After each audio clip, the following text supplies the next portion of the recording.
You are listening to the Courageously Unconventional podcast.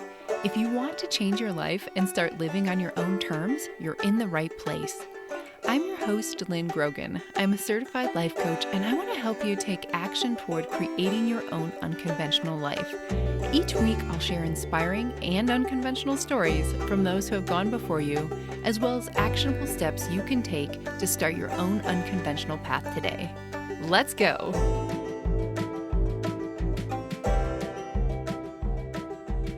So lately, I have been thinking a lot about having a purpose. Like, what is the point of all of it?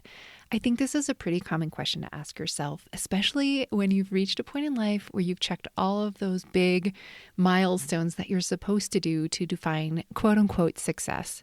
So maybe you've built a career, started a family, or bought a home, and now you've settled into your routine. You pretty much know how most days will go from here on out.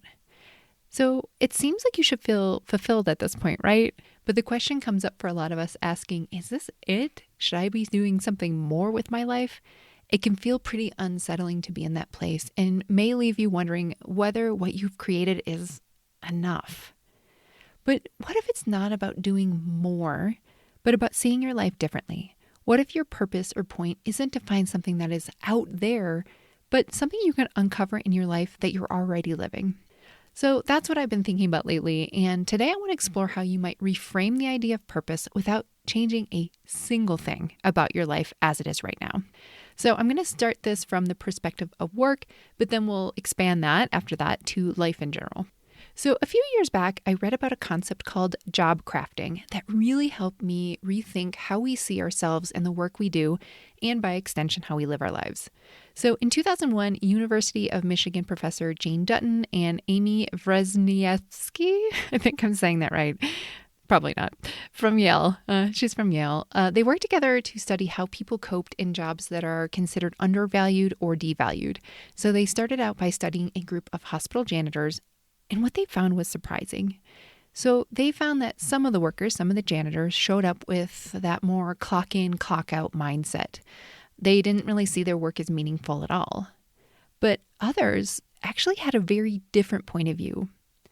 They saw themselves as being critical members of the patient healing team, like playing a vital role in making the hospital run smoothly. These janitors took the time to get to know patients and their families, and they did whatever they could to add value.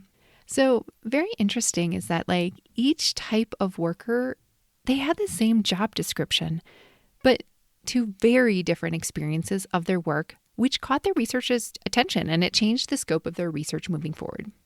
So years later, the researchers created the term called job crafting to explain what they were observing.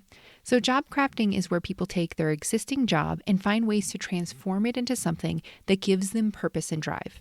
So it's all about reframing how you relate to your job and reframing how your work impacts others. So you're looking at the larger purpose of your work and who it might benefit, which I absolutely love. I'm going to share a personal experience that ties into this idea because it made me remember something that happened back when I was first starting working. So back in college, I worked at a coffee shop near the University of Wisconsin-Madison. That's where I went to school.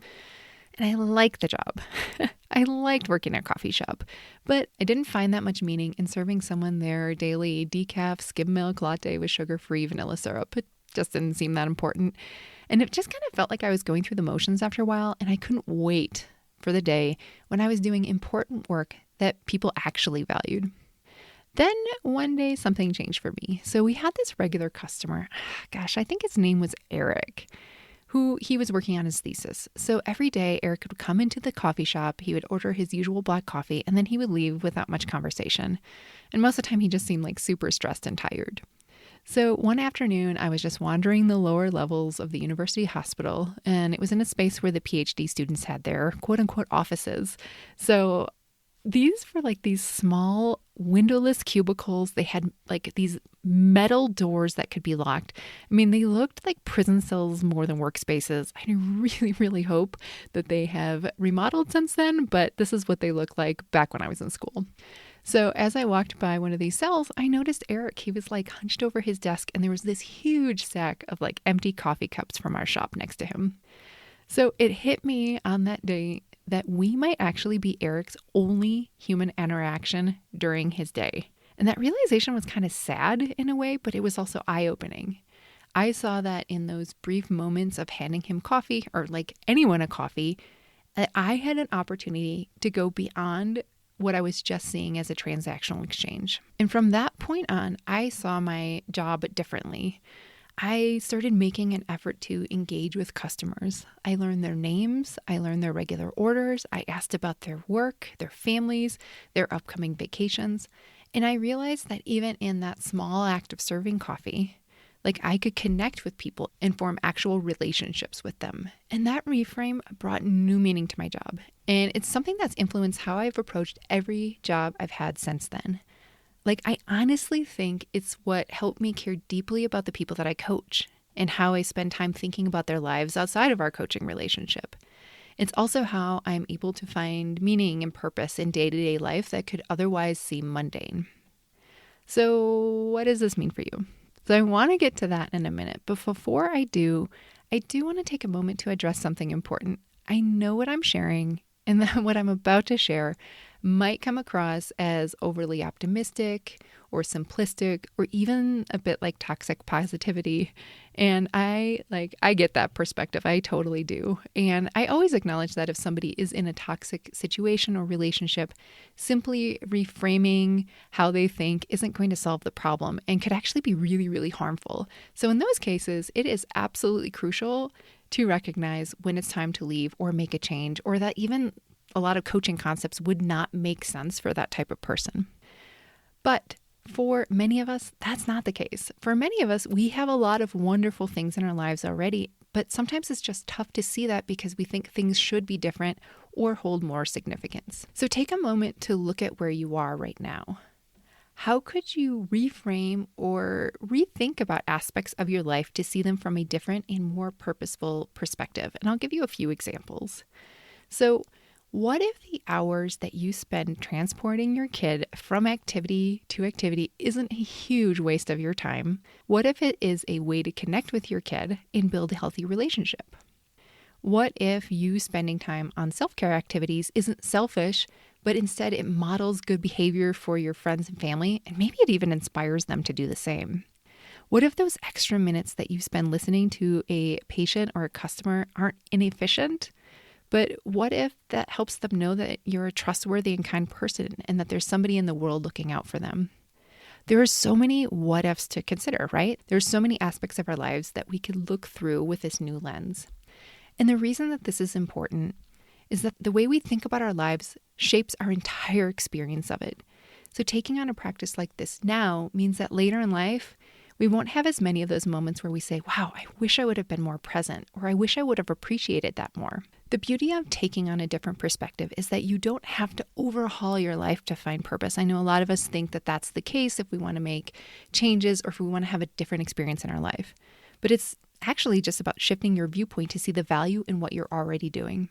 So if you've been asking yourself, is this it? Like, really, is this it? Or feeling like your life is missing purpose? The direction to go in is to stay curious. The answer might already be there. You just need to look at it a little bit differently. And then later, if you do decide to make changes in your life, this practice can be incredibly helpful. It allows you to find a sense of enoughness right now in your current circumstances. That way, when you do choose to make changes, you're not coming from this place of needing something external to feel fulfilled, which almost always has us grasping for more. Instead, you're approaching these changes from a grounded, calm space, and you're just eager to explore what else is out there for you. All right, my friend, that's it for today. Thank you for listening. And I'm going to leave you with this question. What could you reframe in your life today? How might that shift change your experience? So just really scan through. Is there something that's coming up that you're absolutely dreading? How could you shift that to a different perspective that helps you experience it in a way that feels much better to you? So if you found this episode helpful, share it with a friend.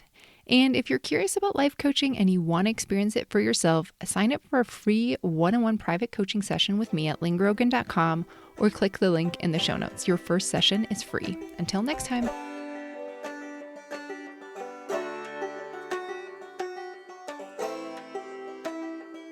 Hey friend, thank you for listening to today's conversation. If you're considering a major career or lifestyle change and you want to talk to someone about this, I'm here for you. You can learn how to work with me one-on-one on my website, which is lynngrogan.com, and I also have details in the show notes. See you next time.